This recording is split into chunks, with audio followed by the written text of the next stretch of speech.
Hi, David Erdos with poem 16 from the Bastard's Charter. These recent poems are turning into a TV column, as a lot of them are inspired by things seen on television, as is this, which was written tonight, a few minutes after watching a new programme on the Netflix.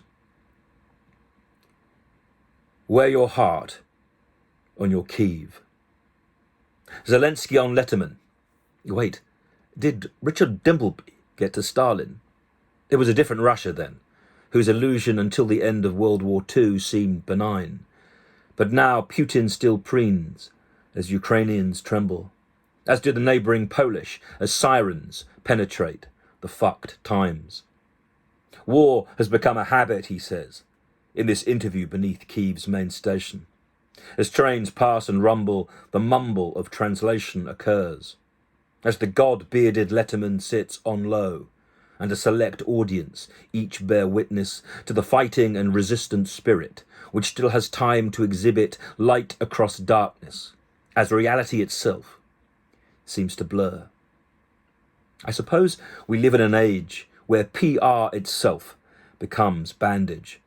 As wounds warp sensation, the feeling within manifests.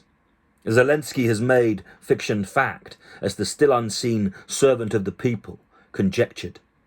As Mother Russia rises, inspector, beneath her iron bra, army vests.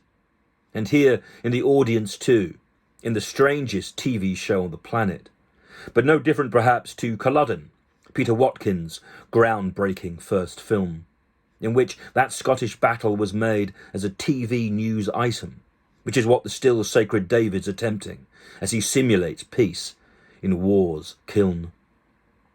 Volodymyr is all smiles. He tells a Jewish joke against NATO. As Putin denies their existence, he essays the kind of leader we lack. Britain, of course, could not cope with the full frontal assault stripping Kyiv now. The fragile hearts worn are threads hanging, and the badges born now from attack. Zelensky has asked his people to proceed by turning both cheeks to horror. The carrying on, the illusion, is as far as we can see what helps hate.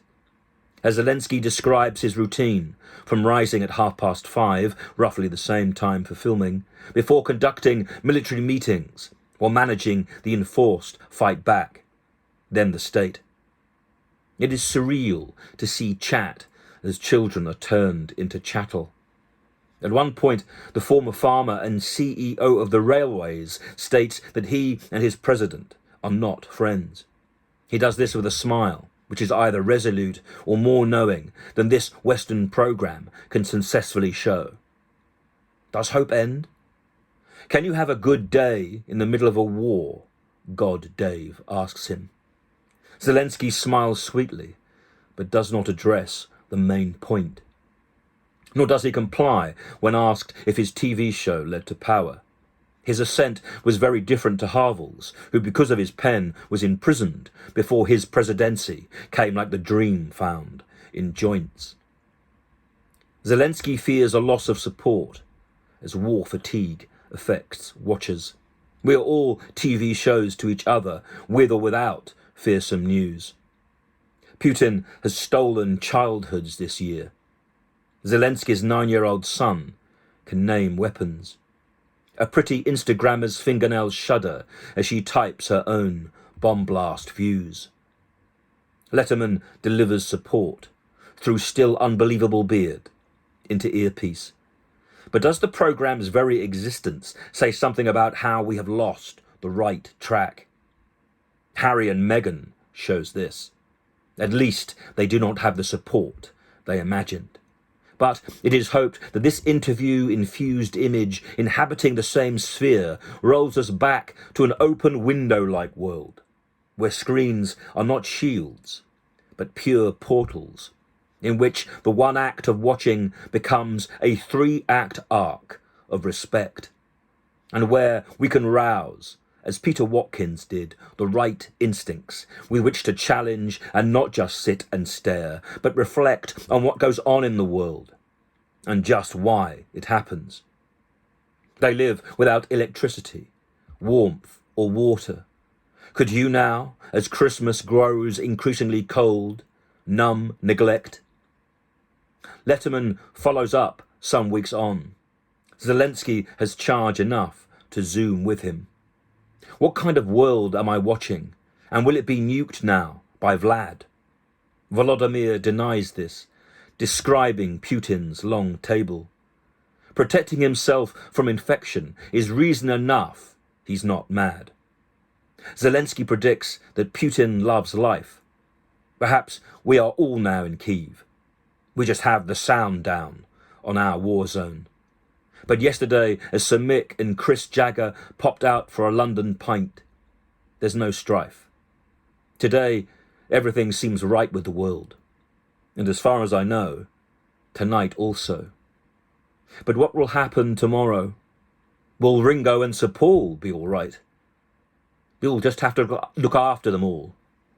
We have to take care of our heroes. Over there, they have statesmen with those particular two, poles apart. What is edited always works, as we all fear the raw footage.